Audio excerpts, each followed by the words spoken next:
Yeah, the BRICS Trades Fair took place this week, where businesses, investors and governments got together to chart a path to greater collaboration in the name of economic growth. And one of those priorities is digitization. And joining me to talk 4IR is Ziaad, Suleman, the chair of the 4IR Digital Economy Committee on BRICS. He's also the chief commercial officer at EOH. Thank you so much for your time, Ziaad. Quickly, just tell us about South Africa's 4IR strategy and how we plan to chart a path to a more developed digital economy. Well, thanks very much for the opportunity, and good afternoon to your viewers. You know, South Africa is certainly on the right path with regards to the fourth industrial revolution. We at BRICS Business Council, from a digital economy perspective, are quite focused on areas that would be inclusive rather than be exclusive. And we are focused on the key themes around four primary thematics.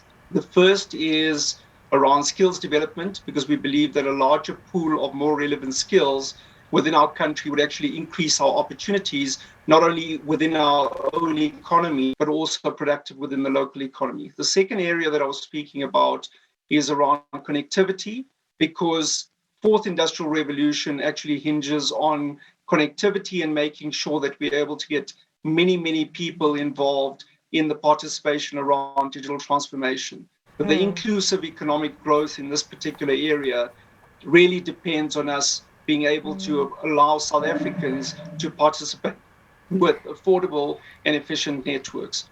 The third area that we are focused on from a BRICS Business Council Digital Economy Working Group perspective is around e-commerce and digital platforms.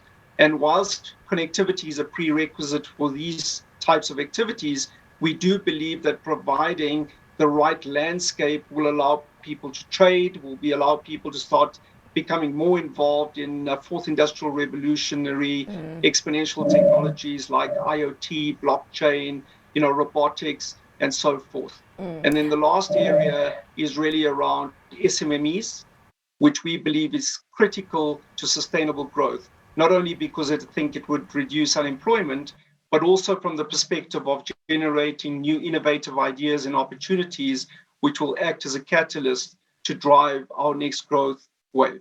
And we are seeing a lot of startups going into that SMME space, the likes of Yoko, for example. But just lastly, quickly, Ziaad, I want you to put on your EOH hat on and zoom into skills development, closing that skills gap. Are private companies talking to education institutions in terms of what they are looking for in terms of this future of work, the skills that they do need, and what education institutions are teaching?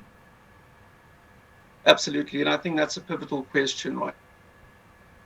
We look at bringing together the economy. We have to focus on the fact of what is the job demand and what job skills are we actually pushing out. So the conveyor belt of skills has got to match the job demand, and ultimately we're in constant communication with various tertiary institutions, not just in the form of formal academic education, but also in the form of short courses in order to bridge that gap. And if I give you a practical example, we have to make sure that we match the skills requisites in particular geography. So for example, in Port Elizabeth, which is largely an automotive sector, we have to make sure that the skills that we produce in that region talk to the industries within that region. And ultimately, that will make sure that we reduce the unemployment. Similarly, there would be a very different discussion in Sandton as there would be in Limpopo. But in matching those skills gaps, we have to take a very pragmatic approach. IR is certainly top of the agenda in those discussions.